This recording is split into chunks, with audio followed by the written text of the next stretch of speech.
San Juan de Ávila, con la hoz en la mano. Epifanía significa manifestación del Señor. ¿Hay algún niño que no tiene ganas de que llegue el día de Reyes o de Epifanía? Para la casa de Juan de Ávila en Almodóvar del Campo, aquellos reyes de 1499 fueron totalmente especiales. Venía a alegrar aquel hogar un nuevo pimpollo que sería la mayor gloria de la familia. Su niñez fue como la de cualquier otro niño de su edad y condición. Sus padres eran de una posición más bien rica y por ello podían tomarse el lujo de enviar a Juan a Salamanca, la ciudad del saber, para que allí se doctorara en leyes y llegara a ser un gran jurisconsulto cuando fuera mayor. Aquí pasó 4 años entregado a las leyes y a los pasatiempos que también llegaron a robar su corazón. Pero todo acabó cuando la gracia del Señor vino a su encuentro en una de estas fiestas de toros y cañas. Le pareció oír una voz que le decía: «Juan, este no es tu camino. Es mi deseo que abandones estos estudios y que te entregues al estudio serio y verdadero de mi doctrina para que después la lleves a los demás».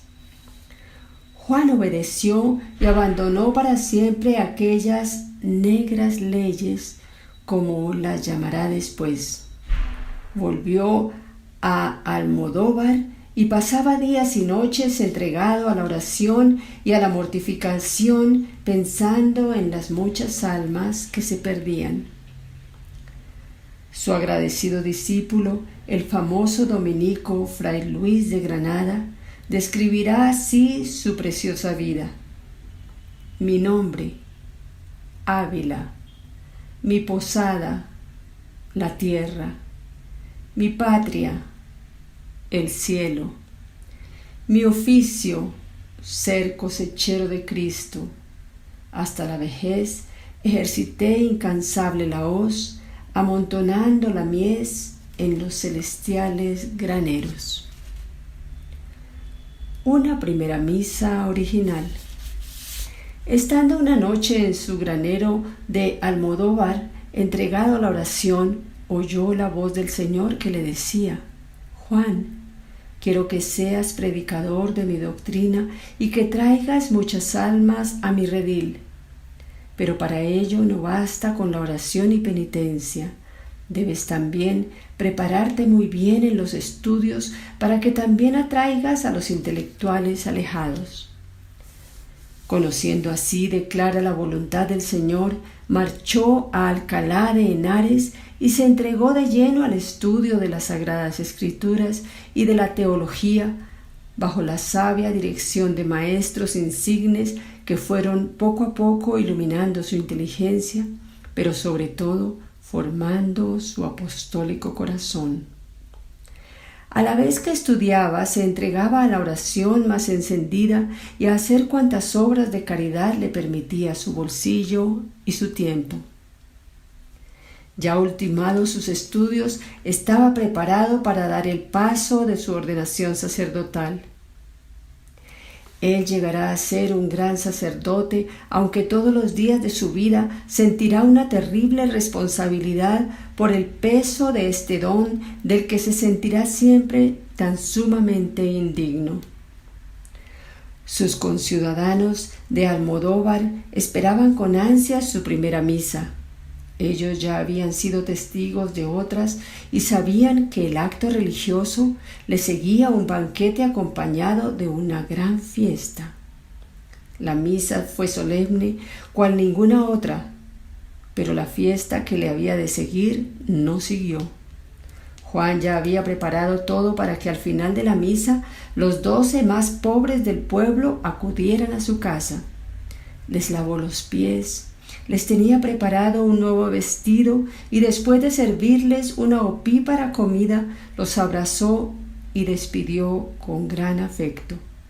Después, ya él solo, prorrumpió en un profundo llanto por creerse indigno de tal dignidad. ¡Qué gran dignidad! El joven sacerdote Juan había calado profundamente en lo que significaba ser sacerdote. El sacerdote es un hombre pecador como los demás, pero elegido por el Señor para ser el despensero de los tesoros de Dios. A él le está encomendada la dignidad de ser el que hace renacer a Cristo en la Eucaristía, el que alimenta las almas con el pan de la palabra de Dios, el que absuelve de los pecados de los hombres en el nombre del Señor, el que debe dejarlo todo hasta a sí mismo para entregarse del todo a Cristo y a los hombres por Cristo. Todo esto lo sabía Juan y por ello le atemorizaba el haberse atrevido a dar ese paso de ordenarse sacerdote. A veces decía que era el demonio quien empujaba a algunos a ordenarse sacerdotes para después ser orgullosos y creídos de sí mismos. Con frecuencia se lamentaba el no haber elegido como ministerio el ser empleado de algún oficio manual o ser criado de un hospital. A veces decía: qué gran dignidad la de ser sacerdote. ¿Quién podrá comprender lo que esto significa? Aunque tuviéramos la misma pureza de los ángeles, aún así seríamos indignos de poseer esta tan gran dignidad. En cierta ocasión fue a visitarle un padre jesuita, amigo suyo, y lo encontró llorando a lágrima viva. «Padre mío, ¿por qué llora?», y no cesaba de derramar lágrimas. «Mire, padre, lloro porque yo no sé si lo que estoy haciendo es según la voluntad del Señor, pero usted como religioso sí que lo sabe. Basta que cumpla con la santa obediencia». Las Indias o Andalucía. El joven sacerdote arde en celo por las almas. Él sabe que Jesucristo ha venido al mundo para salvar las almas, pero que el día de la ascensión a los cielos Él dejó a los hombres como continuadores de su obra salvadora. Ahora son los hombres, por medio sobre todo de su oración y de su apostolado, los que deben continuar la obra iniciada por Jesucristo hasta que llegue la hora de que se cumplan las palabras del mismo Jesús, que haya un solo rebaño bajo un solo pastor. Juan quiere ir lejos, muy lejos, donde nadie le conozca ni le aplauda, donde haya más necesitados de su ayuda. Él quiere gastarse por Jesucristo. Tiene buenas relaciones con los padres dominicos. Ellos han sido sus mentores en Alcalá y ahora parece que hasta ha llegado a vestir el hábito de la Orden de Santo Domingo. Se entera de que el padre Garcés, dominico, ha sido nombrado obispo de Tlaxcala y: «Padre, ¿no me llevará usted a aquellas tierras de infieles para predicar a Jesucristo?». «Sí, hijo mío, tengo mucha necesidad de ayuda, pues hemos de fundar una misión donde encuentren aquellos pobres indios el verdadero rostro de la iglesia». Prepara la documentación que entonces será necesario y se despide de los suyos. Marcha a Sevilla y allí espera la comitiva de la que va a formar parte en rumbo hacia México, pero otros eran los planes de la divina providencia. El arzobispo Manrique le ataja y le dice: «Buen padre Juan, es voluntad de Dios que sus Indias sean su misma tierra. Andalucía lo necesita.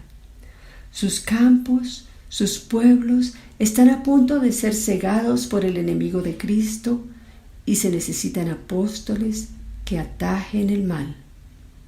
Y el padre Juan obedeció y quedó en su Andalucía.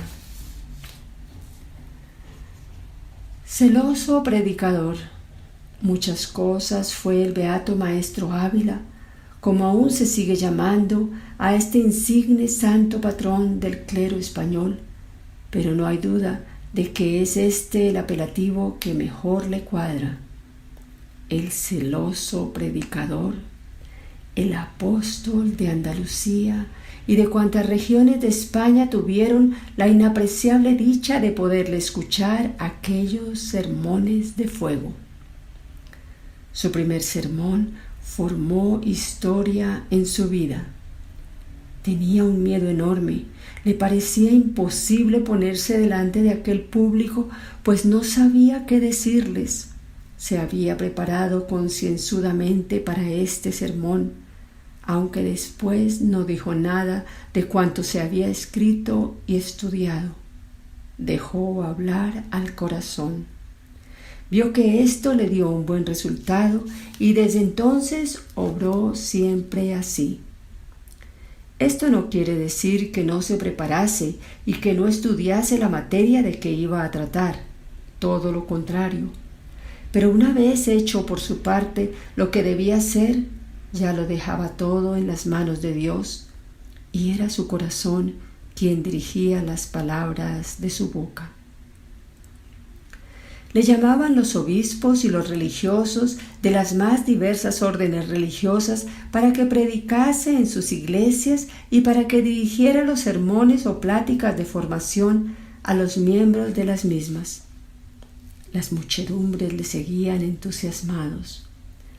Predicando una vez en Granada, a la vez predicaba en otra iglesia un afamado predicador, pero que su doctrina estaba vacía de contenido y sobre todo de vida. La gente salía de los sermones de éste y decían: ¡qué facundia! ¡Qué pieza oratoria! ¡Qué! Pero no recordaban nada de cuanto había dicho y sus vidas seguían igual. Mientras que los que oían al padre Ávila nada decían. No había comentario alguno, pero volvían a sus hogares completamente cambiadas sus vidas. Les calaba hondamente en sus almas. Se convertían. Prefiero quedar sin pellejo. Mirad, hijos, decía el padre Ávila, cuando hayáis recurrido a todos los medios para ablandar los corazones de los más obstinados y no lo podáis conseguir, tenéis un remedio que nunca falla. Acudid a la Virgen María, que es Madre de Misericordia. Encomendad a ese pecador a sus bondades maternales y yo os aseguro que el demonio ya nada podrá hacer con él. Desde muy niño amó tiernamente a la Virgen María y acudía a ella en todas sus necesidades. El rezo del Santo Rosario era su devoción preferida. Nunca se cansaba de recitarlo y, lo que más valía, lo hacía con gran devoción. Durante sus años de estudiante, tanto en Salamanca como en Alcalá, también fue ella, María, su compañera inseparable y a la que acudía día y noche en todas sus necesidades.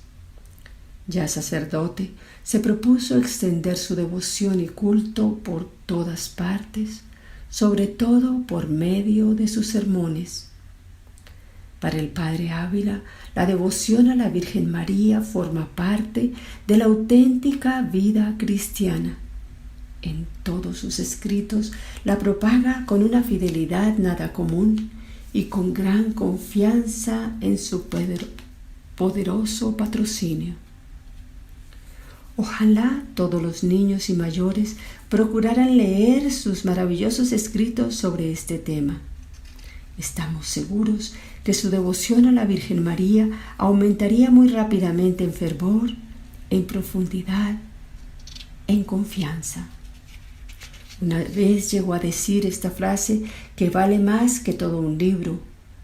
Uno de los sacerdotes que le acompañaba en sus predicaciones apostólicas le preguntó: Padre, usted nos habla mucho de la Virgen María, de sus privilegios, de su poder como Madre de Dios y nuestra. Pero permítame una pregunta. ¿Ese amor que demuestra en sus palabras y en sus escritos es de veras? ¿Usted mismo ama mucho a la Madre de Dios? Mira, hijo mío, la amo tanto que más quisiera estar sin pellejo que sin devoción a Nuestra Señora. Vamos a oír a ese idiota. Cuando el joven Juan de Ávila se encontraba en Salamanca y le tocó el corazón el Señor para que cambiara de ruta en su caminar hacia la patria, que lo deseaba sacerdote y no abogado, él creyó que podía entregarse al cuidado de las almas sin más conocimientos que los que ya tenía. Pronto se dio cuenta de que no, que debía estudiar con seriedad y profundizar en las verdades de la fe que nos enseña la Sagrada Escritura y la teología. Por ello fue a Alcalá de Henares y en aquella ciudad que gozaba de gran fama como ciudad de letras y letrados, se entregó de lleno al estudio que conjugaba maravillosamente con su vida de oración y de servicio a los demás. Aquí estudió tan seriamente la Sagrada Escritura y sobre todo el Nuevo Testamento que se lo sabía de memoria. Llegó a conocer con gran profundidad la doctrina de los santos padres que se cita con tanta frecuencia en sus maravillosos escritos. Tenía un profundo conocimiento también de las ciencias profanas y sabía, hablaba y escribía con gran riqueza nuestro romance castellano. El gran Fray Luis de Granada le conocía como buen romancista.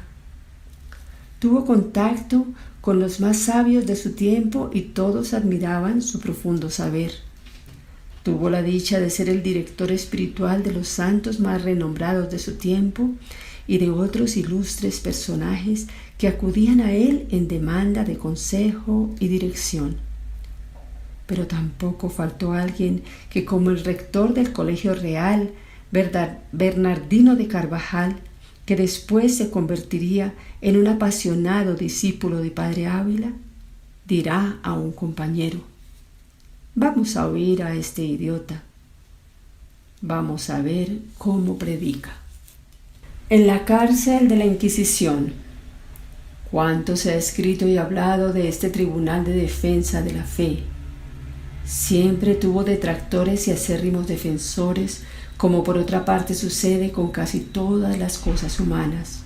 Lo cierto es que mucho trabajó para que la fe no se contaminase con las pestes heréticas que llegaban de centro de Europa. También hay que afirmar de que en muchas ocasiones, como algo que es dirigido y llevado por los hombres, se cometieron abusos de toda clase y fueron condenados muchos inocentes y que nada tenían que ver con peligros en la fe, sino todo lo contrario.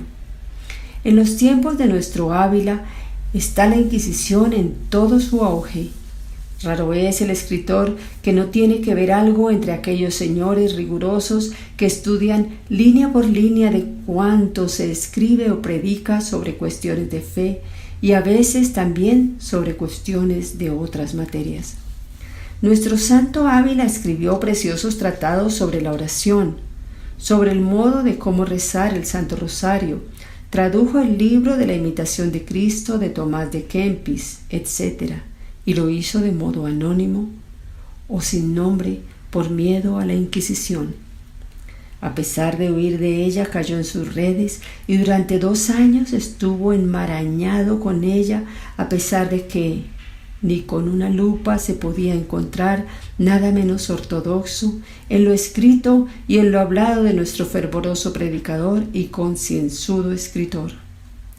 Estuvo en las cárceles de Sevilla, quizá por algunas predicaciones suyas llenas de fervor, celo y ortodoxia, en Écija y Alcalá de Guadaira.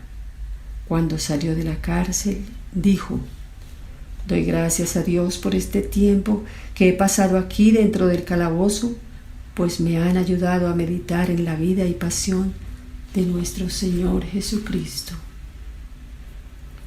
Movía los corazones. El padre Ávila no nació predicador. No era de un temperamento arrogante o decidido, más bien todo lo contrario. Cuando le encargaron de su primer sermón en Sevilla, al poco de ser ordenado sacerdote, las pasó canutas. Sufrió muchísimo hasta que pudo verse libre de aquel gran compromiso.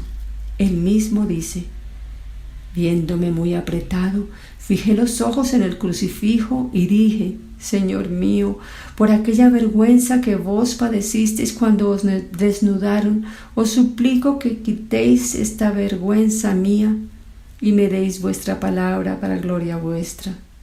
Después se sintió fuerte y decidido. Desde entonces ya sabía a dónde y cómo acudir siempre que debía predicar, que desde estos días será este su oficio principal. Recorrerá toda la Andalucía y otras partes de la península, pero sobre todo 3 provincias lo tendrán como predicador habitual: Sevilla, Córdoba y Granada. Uno de sus sermones fue quizá la causa de la conversión y profunda amistad que siempre ella le unió con aquel hasta entonces vagabundo y futuro santo fundador de la orden hospitalaria, San Juan de Dios. Aunque tenía una dicción perfecta y conmovedora, él no cuidaba tanto el estilo como las ideas. No le interesaba agradar, sino convertir al verdadero camino de la santidad. Tenía una presencia venerable, una dicción penetrante, una voz sonora y sobre todo una gran caridad y fuego al decir las verdades cristianas, que aunque no las revistiese con profusión de citas latinas ni literarias como usaban los predicadores de la época, pero sí estaban cimentadas en la Sagrada Escritura. Oír al padre Ávila era abandonar el mal camino y seguir la doctrina de Jesucristo. Su libro.